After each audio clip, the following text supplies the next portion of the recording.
त्र्यम्बकं यजामहे सुगन्धि पुष्टिवर्धनम् उर्वारुकमिव बन्धनात् मृत्युर्मुक्षेन्मामृतात्। ओम नमः शिवाय। प्रिय भक्तजनों, आप सभी का मायरा वॉइस चैनल में हार्दिक स्वागत है।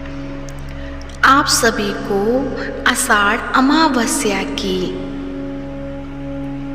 हार्दिक शुभकामनाएं। प्रिय भक्तजनों, आज की इस वीडियो में आप सुनेंगे बड़ अमावस्या की व्रत कथा।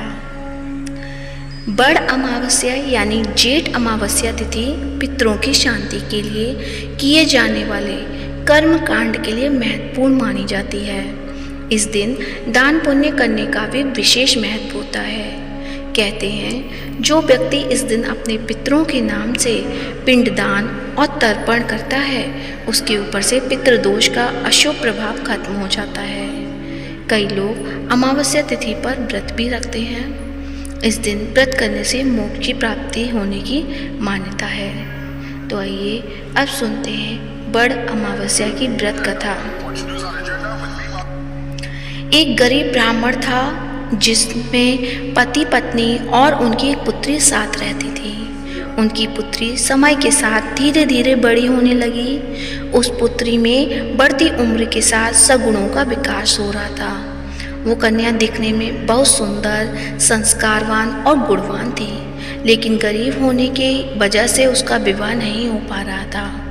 एक दिन उस गरीब ब्राह्मण के घर एक साधु महाराज पधारे। साधु उस कन्या की सेवा भाव से काफ़ी प्रसन्न हुए और उन्होंने कन्या को लंबी आयु का आशीर्वाद दिया। लेकिन साथ में साधु महाराज ने ये भी कहा कि इस कन्या के हाथ में विवाह रेखा नहीं है। तब ब्राह्मण पति पत्नी ने साधु से अपनी पुत्री का विवाह करने का उपाय पूछा। साधु महाराज ने कुछ देर विचार किया। इसके बाद अपनी अंतर्दृष्टि में ध्यान करके बताया कि यहाँ से कुछ ही दूरी पर एक गांव में सोना नाम की एक धोबिन महिला रहती है, जो बहुत ही संस्कार संपन्न और पति परायण है। यदि ये कन्या उस धोबिन की सच्चे दिल से सेवा करे और धोबिन महिला इसकी शादी में अपनी मांग का सिंदूर लगा दे, तो इस कन्या का विवाह हो जाएगा। तो इस कन्या का वैधव्य योग मिट जाएगा। साधु महाराज की बात सुनकर ब्राह्मणी ने अपनी बेटी को धोबिन की सेवा करने के लिए भेज दिया। अगले दिन से ही कन्या सुबह उठकर उस धोबिन के घर जाकर उसके घर का सारा काम करके वापस लौट आई। लेकिन उस कन्या ने ये बात धोबिन को पता नहीं चलने दी। वो सुबह सुबह सभी के सोने के समय ही काम करके वापस लौट आती। एक दिन सोना धोबिन अपनी बहू से पूछती है कि तुम तो सुबह ही उठकर सारे काम कर लेती हो और मुझे पता ही नहीं चलता। बहू ने कहा, माँ जी, मैंने सोचा कि आप ही सुबह उठकर सारे काम कर लेती हैं, मैं तो देर से उठती हूँ। यह सब जानकर दोनों सास बहू चिंता में पड़ गई और घर की निगरानी करने लगी कि कौन है जो सुबह ही घर का सारा काम करके चला जाता है। कई दिनों के बाद धोबिन ने उस कन्या को पकड़ लिया। उसने देखा कि मुंह ढके अंधेरे में घर में आती है और सारे काम करने के बाद चली जाती है। जब वह जाने लगी तो सोना धोबिन उससे पूछने लगी कि आप कौन हैं और इस तरह छुपकर मेरे घर की चाकरी क्यों कर रही हैं। तब कन्या ने साधु द्वारा कही गई सारी बात धोबिन को बता डाली। धोबिन पति परायण थी अतः उसमें तेज था। वह उस कन्या की सहायता के लिए तैयार हो गई। सोना धोबिन का पति थोड़ा अस्वस्थ थे। उसने अपनी बहू से अपने लौट आने तक घर पर ही रहने को कहा।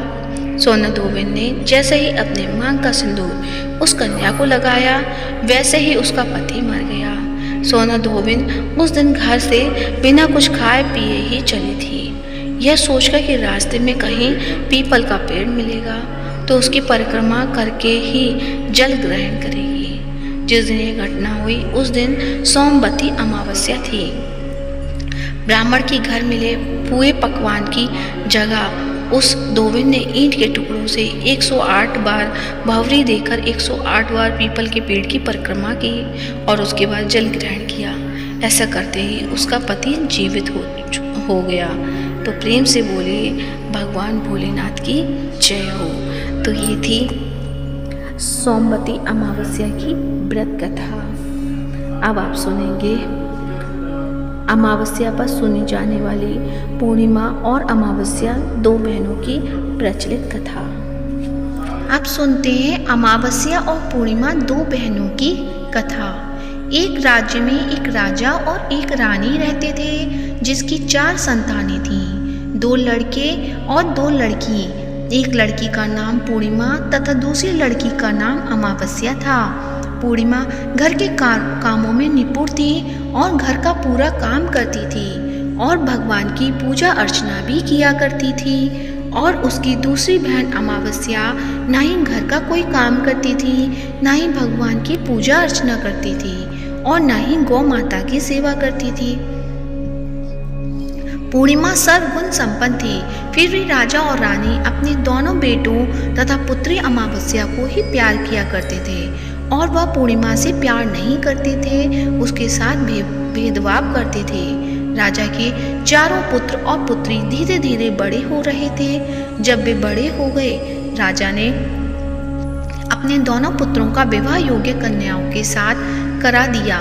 इसके बाद रानी ने राजा से कहा कि अब दोनों पुत्री विवाह के योग्य हो गई हैं और इन दोनों का विवाह भी करा दो, लेकिन पुत्री अमावस्या का विवाह किसी बड़े खानदान में कराना और पूर्णिमा का विवाह किसी गरीब परिवार में कराना, क्योंकि पूर्णिमा को केवल भगवान की पूजा पाठ करना ही पसंद है और गाय की सेवा करना पसंद है।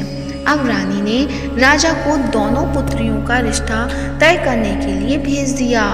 राजा ने अपने पड़ोसी राज्य में जाकर वहाँ के राजा के पुत्र से अमावस्या का रिश्ता तय कर दिया और वहीं पास के गांव में जाकर एक गरीब परिवार के लड़के से पुत्री पूर्णिमा का रिश्ता भी तय कर दिया।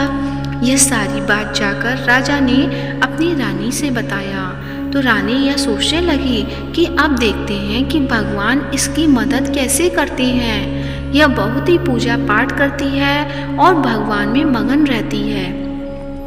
पूर्णिमा का भाई और उसकी भाभी पूर्णिमा से बहुत प्यार करती हैं, क्योंकि पूर्णिमा उनके घर के कामों में उनका साथ देती है और कामों में उनका हाथ बटाती है, और यही उसकी दूसरी बहन अमावस्या उन पर अपना रोब जमाती है और घर का कोई काम नहीं करती। कुछ समय बीत जाने के बाद दोनों पुत्रियों का विवाह हो जाता है। राजा और रानी की विवाह के बाद अपनी दोनों पुत्रियों को विदाई देते हैं। विदाई देते समय राजा और रानी की पुत्री अमावस्या को बहुत सा धन और दौलत देकर विदा करते हैं और पूर्णिमा को भी कुछ नहीं देते, खाली हाथ अपने घर से विदा करते हैं। इसके बाद दोनों बहनें अपने ससुराल को चली जाती हैं। कुछ दिन बीत जाते हैं और एक दिन अमावस्या अपने घर पर शिव जी की कथा रखती है, जिसमें वह सभी गांव वालों को निमंत्रण देती है और अपनी बहन पूर्णिमा को नहीं बुलाती। जब गांव की सारी औरतें अमावस्या के यहाँ जाती हैं तो यहाँ सब दृश्य पूर्णिमा अपने घर के दरवाजे के बाहर बैठकर देख रही होती है। तब वहाँ से गुजर रही औरतें पूर्णिमा से कहती हैं कि तुम्हारी बहन के यहाँ शिव जी की कथा रखी है, क्या तुम नहीं चलोगी? पूर्णिमा ने कहा, मुझे निमंत्रण नहीं आया है, मैं नहीं जा सकती। सभी गांव की औरतों ने पूर्णिमा से कहा, बुलाया नहीं तो क्या हुआ, भगवान शिव की कथा है, तुम हमारे साथ चलो। गांव की सभी औरतों की बात मानकर पूर्णिमा भी उनके साथ भगवान शिव की कथा में अमावस्या के घर चली जाती है। जब अमावस्या की नज़र पूर्णिमा पर पड़ती है तो वहाँ कहती है कि तुम यहाँ कैसे चली आई, मैंने तो तुम्हें बुलाया नहीं था। खैर कोई बात नहीं, अब तुम आ ही गई हो तो चुपचाप बैठी रहना। और यह कहते हुए अमावस्या ने पूर्णिमा की गरीबी का भी मजाक उड़ाया। पूर्णिमा की आंखों में आंसू आ गए और रोते रोते मन ही मन में पूर्णिमा भगवान शिव से विनती करती है, हे भगवान, क्या पूजा पाठ करना गलत है? गौ माता की सेवा करना गलत है? आखिर मेरी गलती क्या है? आप मुझ पर अपनी कृपा दृष्टि कब बनाएंगे? पूर्णिमा बार बार भगवान शिव से यही कहती रहती। इतने में शिव कथा पूरी हो जाती है और अमावस्या भगवान का प्रसाद बांटने लगती है। वह सभी लोगों को प्रसाद देती है, लेकिन पूर्णिमा को वह प्रसाद नहीं देती। पूर्णिमा बिना प्रसाद के ही अपने घर लौट जाती है। रास्ते में वह यहाँ सोचते हुए चलती है, यदि बच्चे उससे कथा का प्रसाद मांगेंगे तो वह उन्हें क्या जवाब देगी। उसने सोचा था कि वह अपने मायके अपने भाई और भौजाई के यहाँ जाएगी और वहाँ जाते हुए वहाँ बच्चों के लिए कुछ लेकर जाएगी। ऐसा सोचते हुए वह अपने घर वापस लौट आई। घर वापस लौटकर आने के बाद वह अपने पति और बच्चों से कहती है कि वह अपने मायके जा रही है। पति ने कहा ठीक है, और कुछ समय के बाद पूर्णिमा अपने मायके के लिए रवाना हो गई। चलते चलते रास्ते में एक चबूतरा आया जिस पर तुलसी का पौधा लगा था। उस चौधरी पर एक बूढ़ी अम्मा बैठी हुई थी। वह कोई और नहीं, साक्षात तुलसी माँ थी। वह बूढ़ी माता ने पूर्णिमा से कहा, बिटिया तुम कौन हो और कहाँ जा रही हो। पूर्णिमा अपना परिचय देती है। परिचय देने के बाद बूढ़ी औरत ने पूर्णिमा से कहा कि यहाँ तुलसी का पौधा सूख रहा है, इसमें थोड़ा सा पानी डाल दो और इस चबूतरे की सफाई कर दो, जिससे मुझे थोड़ी ठंडक मिलेगी। पूर्णिमा ने कहा कि ठीक है माँ, मैं तुलसी में पानी डाल देती हूँ और यहाँ की सफाई भी कर देती हूँ। पूर्णिमा ने साफ सफाई करने के बाद बूढ़ी अम्मा को भी नहला दिया और बूढ़ी अम्मा की सेवा की, उनके पैर दबाए और बूढ़ी अम्मा से कहा कि माँ जी और बताइए मैं आपकी क्या सेवा करूँ, और कोई काम है तो बता दीजिए, मैं कर दूँगी। बूढ़ी अम्मा ने कहा कुछ नहीं, अब तुम जाओ और वापस आते समय मुझसे मिलते हुए जाना। पूर्णिमा ने बूढ़ी अम्मा से कहा ठीक है माताजी, मैं जाती हूँ, वापस आते वक्त आपसे मिलते हुए जाऊंगी। कुछ समय आगे चलने के बाद एक शिव मंदिर आया। वहाँ पर उसे एक बूढ़े बाबा मिले जो मंदिर के बाहर बैठे हुए थे। वह कोई और नहीं, साक्षात भोलेनाथ थे। उन्होंने पूर्णिमा से कहा कि कहाँ जा रही हो बेटी, तुम कौन हो। तब पूर्णिमा ने अपना परिचय दिया। फिर उस बूढ़े बाबा ने पूर्णिमा से कहा कि इस चबूतरे की और इस मंदिर की सफाई कर दो। तब पूर्णिमा ने मंदिर की और चबूतरे की साफ सफाई कर दी और वहाँ पर पूजा पाठ अर्चना भी की। और साफ सफाई पूजा अर्चना करने के बाद उन्होंने बूढ़े बाबा को भी नहला दिया और उनसे कहा कि बाबा और कोई काम हो तो बताइए। तब बूढ़े बाबा ने कहा नहीं बेटी, अब तुम जाओ और वापस आते वक्त मुझसे मिलते हुए जाना। पूर्णिमा ने कहा ठीक है बाबा, मैं जाती हूँ, वापस आते हुए आपसे मिलते जाऊँगी। आगे चलते चलते कुछ दूर चलने के बाद पूर्णिमा को एक काली जी का मंदिर दिखा। वहाँ भी एक बूढ़ी अम्मा चबूतरे पर बैठी हुई थी। उस बूढ़ी औरत ने भी पूर्णिमा से कहा कि बेटी तुम कौन हो, कहाँ से जा रही हो। तब पूर्णिमा ने उस बूढ़ी औरत को भी अपना परिचय दिया। बूढ़ी औरत ने पूर्णिमा से कहा कि यहाँ पर सभी पूजा पाठ करने आते हैं, लेकिन मंदिर की साफ सफाई करने के लिए कोई नहीं आता, इसलिए तुम मंदिर की और चबूतरे की साफ सफाई कर दो। पूर्णिमा ने कहा ठीक है माताजी, और पूर्णिमा मंदिर की चबूतरे की सफाई कर देती है और पूजा पाठ भी करती है। माताजी का श्रृंगार करती है और उस बूढ़ी अम्मा को भी नहला देती है और बूढ़ी अम्मा के पैर दबाती है और कहती है कि सभी काम हो गया है माँ जी, और कोई काम हो तो बताइए। बूढ़ी अम्मा कहती है कि नहीं बेटी, अब तुम जाओ, लेकिन वापस आते वक्त मुझसे मिलते हुए जाना। पूर्णिमा कहती है ठीक है और आगे चली जाती है।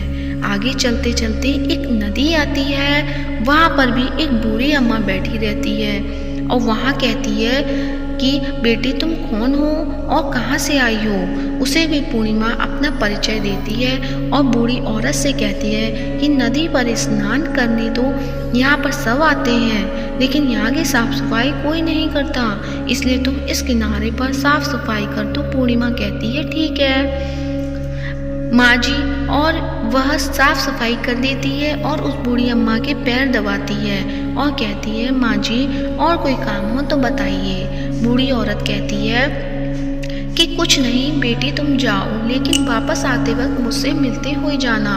और वहाँ नाव में बैठकर नदी के दूसरे किनारे पहुँच जाती है और वहाँ अपने मायके के घर पहुँच जाती है। वहाँ पर पूर्णिमा के भाई और भाभी उसे देखकर बहुत खुश हो जाते हैं और वे पूर्णिमा की बहुत खातिरदारी करते हैं और उससे बहुत सारी बातें करते हैं और कहते हैं कि बच्चों को भी साथ में लेकर आती तो अच्छा होता। अब कुछ समय के बाद पूर्णिमा ने वापस अपने ससुराल जाने को कहा तो उसकी भाभी ने उसके लिए एक साड़ी दी और खेलों में बच्चों के लिए कपड़े और खाने पीने की कुछ चीज़ें रख दी और कहा कि तुम बहुत दिनों के बाद आती हो। और पूर्णिमा की भाभी ने एक थैला पूर्णिमा के हाथ में दे दिया और कहा जाओ और जल्दी वापस आना।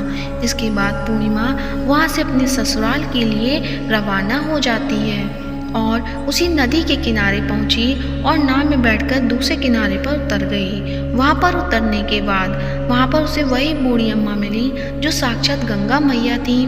उस बूढ़ी अम्मा ने पूर्णिमा को एक थैला दिया और कहा कि इसे तुम अपने घर जाकर ही खोलना। अब पूर्णिमा के पास बहुत पहले हो गए थे। उन्हें लेकर पूर्णिमा वहाँ से रवाना हुई। आगे कुछ दूर चलने के बाद काली माँ का मंदिर आया। वहाँ पर काली माँ बूढ़ी माँ के रूप में विराजमान थी। उसने कहा आ गई बेटी। पूर्णिमा ने कहा हाँ माँ जी मैं आ गई। तो काली माँ ने उसे एक थैला दिया और कहा कि तुम यह थैला अपने घर जाकर खोलना। अब पूर्णिमा के पास 3 थैले हो गए थे। तीनों थैले लेकर पूर्णिमा आगे बढ़ी। कुछ दूर जाने पर शिवजी का मंदिर आया जहाँ बूढ़े बाबा के रूप में शिवजी स्वयं विराजमान थे। बूढ़े बाबा ने कहा पूर्णिमा तुम वापस आ गई। पूर्णिमा ने कहा हाँ बाबा मैं वापस आ गई। बूढ़े बाबा ने भी पूर्णिमा को एक थैला दिया और कहा कि यह थैला तुम घर जाकर ही खोलना। पूर्णिमा ने कहा ठीक है। अब पूर्णिमा के पास 4 थैले हो गए थे। अब पूर्णिमा 4 थैले पहले को अब कैसे ले जाती। उसने एक पुरानी साड़ी निकाली और उन सभी खेलों का एक गड्ढा बना लिया और सर पर रखकर वहाँ से रवाना हो गई।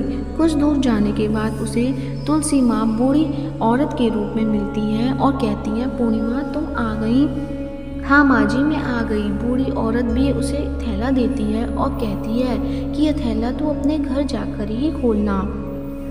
पूर्णिमा कहती है ठीक है माँ जी। अब पूर्णिमा के पास 5 थैले हो गए थे। पूर्णिमा वहाँ से रवाना हुई तो वापस अपने घर पहुँच गई।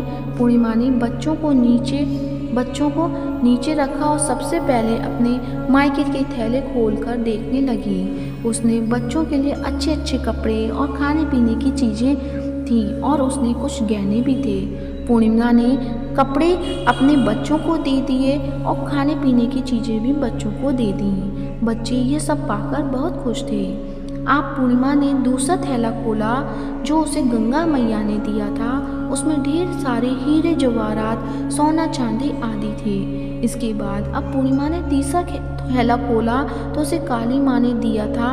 उसमें बहुत सारा सोना श्रृंगार का सामान भरा हुआ था। इसके बाद पूर्णिमा ने चौथा थैला खोला जो उसे भगवान शिव ने दिया था।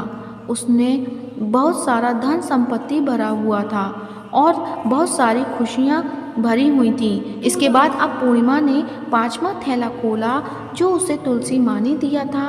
उसमें चावल दाल और 7 प्रकार के खाने की चीज़ों से भरा हुआ था।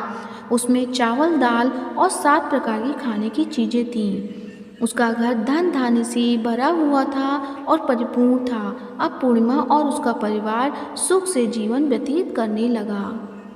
अब पूर्णिमा के मन में विचार आया कि क्यों ना शिव जी की कथा कराई जाए और शिव जी की कथा में एक कार्यक्रम रखा।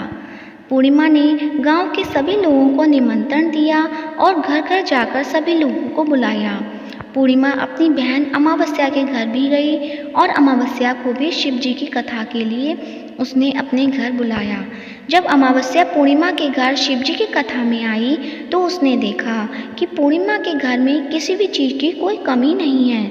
इतना सारा धन दौलत देखकर अमावस्या की आंखें आश्चर्यचकित हो गई। उसने पूर्णिमा से कहा कि तुम्हारे घर में इतनी धन और दौलत कहाँ से आई। पूर्णिमा ने कहा देखो बहन तुमने शिव जी की कथा में मुझे नहीं बुलाया था फिर भी मैं चली आई और तुमने मुझे प्रसाद तक नहीं दिया और मेरी गरीबी का मजाक भी उड़ाया। उसके बाद मैं अपने घर आ गई और घर आते हुए मन ही मन मैंने सोच रही थी कि अपने मायके जाऊंगी और मैं अपने मायके चली गई और जो कुछ घटना इस बीच में हुई वह सभी घटना अपनी बहन अमावस्या को बताती है। तो अमावस्या कहती है कि तुम भी मुझे प्रसाद मत दो और मुझे डांट लो, लेकिन पूर्णिमा ने कहा कि यह तो भगवान का प्रसाद है, मैं तो सबको दूंगी और तुम्हें भी दूंगी। फिर भी अमावस्या ने प्रसाद नहीं लिया और वह सीधे अपने घर चली गई। घर जाकर अपने बच्चों से कहकर वहाँ अपने मायके जाने के लिए तैयार हो गई और मायके के लिए निकल गई। उसे भी रास्ते में चलते चलते तुलसी माँ मिली जो चबूतरे पर बूढ़ी माँ के रूप में बैठी हुई थी। बूढ़ी माँ ने अमावस्या से कहा कि बेटी तुम कौन हो और कहाँ जा रही हो। अमावस्या ने अपना परिचय दिया। बूढ़ी माँ ने कहा कि बेटी तुलसी का पौधा सूख रहा है, उसमें थोड़ा सा पानी डाल दो और इस चबूतरे की साफ सफाई कर दो।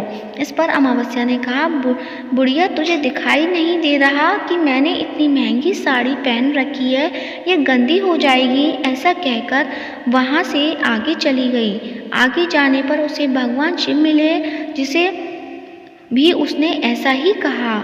उसके बाद आगे जाने पर उसे काली माँ मिली जिससे भी उसने यही सारी बातें कही। आगे जाने पर उसे गंगा माँ मिली जिसे भी उसने यह सब कहा और आगे चली गई। इसके बाद अमावस्या जब नाव में बैठने लगी तो उसे नाव में फूलों की जगह कांटे भरे थे जो उसके पैरों में चुभ रहे थे। किनारे पर उतरकर वहाँ अपने मायके चली गई। जब वहाँ उसे अपनी भाभियों ने तथा भाइयों ने देखा तो मन ही मन में कहने लगे कि काम की न काज की, 2.5 मन अनाज की अब आ गई है तो ठीक है। पूर्णिमा तो हमारे कामों में हाथ बटाती थी, यह कोई काम करेगी तो नहीं। अब उन्होंने खाना बनाया और खा पीकर सभी सो गए। अमावस्या जब सुबह उठी और उसने भाभियों से कहा कि मैं अपने ससुराल जा रही हूँ। उन्होंने कहा ठीक है जाओ। अमावस्या बोली पूर्णिमा को तो तुमने एक थैला दिया था और मुझे भी कुछ नहीं दोगे क्या? भाई और भाभी ने कहा कि तुम घर जाओ और थैले तुम्हारे घर पहुंच जाएगा। फिर अमावस्या वहाँ से निकल गई और नदी के किनारे पर पहुंची। वहाँ गंगा मैया बूढ़ी औरत का रूप धारण करके बैठी हुई थी। बूढ़ी माँ ने कहा आ गई बेटी? तो उसने कहा मैं आ गई। अमावस्या ने कहा तुमने पूर्णिमा को एक थैला दिया था और मुझे नहीं दोगी क्या? बूढ़ी माँ ने कहा तुम घर जाओ और थैला तुम्हारे घर पहुंच जाएगा। इसके बाद आगे जाने पर उसे काली मैया मिली जिसने भी अमावस्या को यही कहा। इसके बाद आगे जाने पर उसे शिव भगवान मिले जिन्होंने भी अमावस्या से यही कहा। इसके बाद आगे जाने पर उसे तुलसी माँ मिली, उसने भी अमावस्या से यही कहा तुम घर जाओ थैला तुम्हारे घर पहुंच जाएगा। अमावस्या अपने घर पहुंच गई। आंगन में देखा तो वहाँ पर 5 थैले पड़े हुए थे। अमावस्या ने मन ही मन सोचा कि अब तो मेरे पास बहुत सारे धन और दौलत हो जाएगी। जल्दी जल्दी उसने सभी थैलों को खोला। किसी में मिट्टी थी तो किसी में पत्थर, किसी में कंकड़ और किसी में कोयला। उसे मायके से भी कुछ नहीं मिला था।